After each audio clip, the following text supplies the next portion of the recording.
moment pour parler de la phrase simple et de la phrase complexe.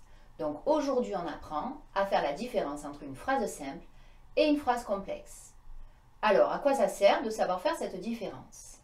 Eh bien, cela me sert à savoir que dans une phrase, il peut y avoir plusieurs verbes conjugués et donc à faire bien attention à accorder tous ces verbes avec leur sujet. Comment je fais la différence entre une phrase simple et une phrase complexe? Eh bien, je compte le nombre de verbes conjugués.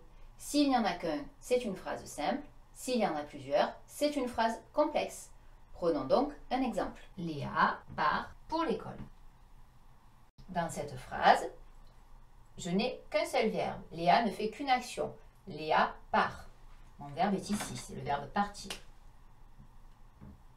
J'ai donc un verbe, c'est donc une phrase simple. Prenons une phrase à peu près similaire. Léa ferme la porte et part. Dans cette phrase, Léa fait deux choses. Elle ferme la porte, verbe numéro 1, et puis elle part, comme tout à l'heure. J'ai donc bien deux verbes conjugués avec un seul sujet d'ailleurs. Ici, Léa. Maintenant, attention. Pour être complexe, une phrase doit avoir plusieurs verbes conjugués. Si dans la phrase j'ai un verbe conjugué et un verbe à l'infinitif, il s'agit d'une phrase simple. Prenons encore un exemple.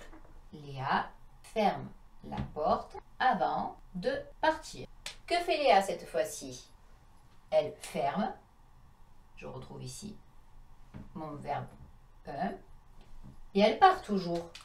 Mais cette fois-ci, partir est un verbe à l'infinitif. Il ne s'agit pas d'un verbe conjugué.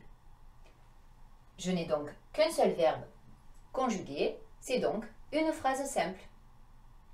Voilà, tu peux maintenant faire la différence entre une phrase simple et une phrase complexe.